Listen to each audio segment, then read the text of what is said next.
In this video, I'm going to be talking all about the difference between weight loss and fat loss and why you should actually focus on fat loss and not that number on the scale. Stay tuned.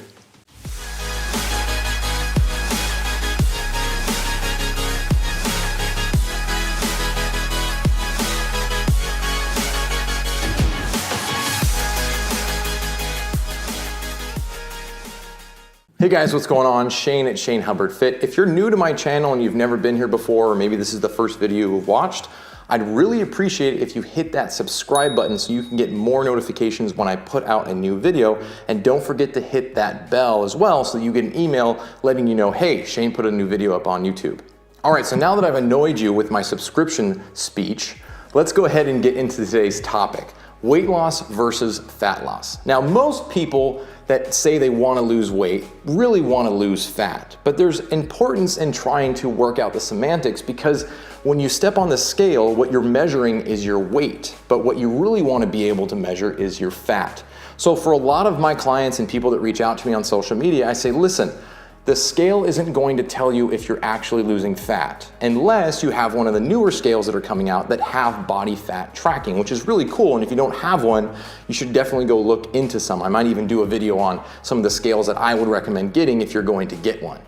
All right, so I'm gonna put a little graphic on the screen right now and explain to you the difference between weight loss and fat loss. So as you can see, weight loss can be a lot of different things. It could be muscle, it could be actual fat, it could be water, or it could be feces. Whereas fat loss and focusing just on fat loss is purely just fat. If you're somebody who's been frustrated with the scale not giving you the results you want, and this is starting to make a lot of sense, go ahead and hit that thumbs up button so I know that you guys are getting value out of this content. So there's a couple of reasons why focusing on weight loss really isn't going to get you the results that you want.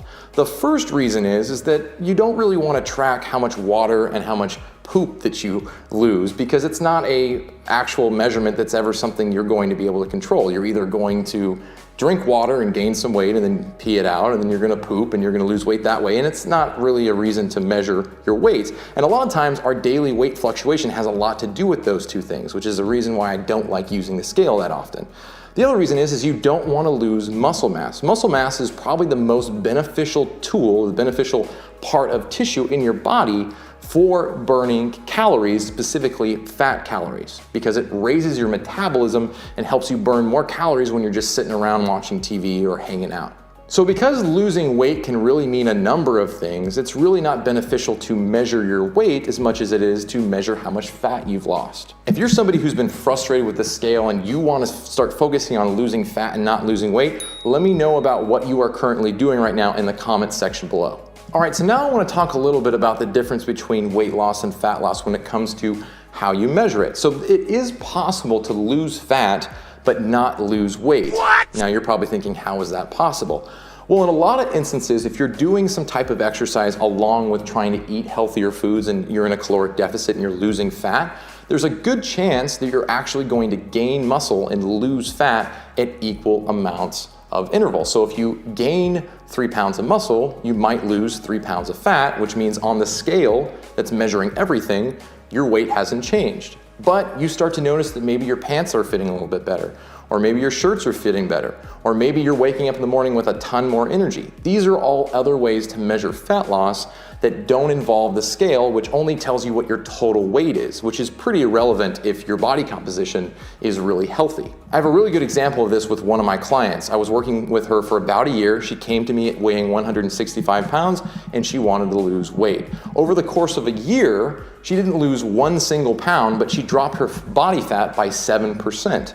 Now, the reason why this happened is because she hadn't strength trained or done any type of exercise before, so she pretty equally gained muscle and lost fat at the same time. And it took me a little while to convince her that something was actually improving. And then one day she woke up and she realized, hey, my pants are fitting so much better. My shirts are fitting better. I feel better. My body looks better when I look at myself in the mirror. I'm starting to fill out my muscle mass a little bit more. So these are all things that really matter when it comes to losing fat that weight loss really can help you out with. All right, guys, so I hope you enjoyed today's video. If you did, give me a thumbs up. I'd really appreciate it. Let me know what's going on with your own fat loss goals in the comment section below. And as I said before, if you want more information and you want to stay attuned with what I'm going to be doing on YouTube, make sure you hit subscribe, hit that bell so you get notified when I upload a new video, and stay tuned for more videos coming soon.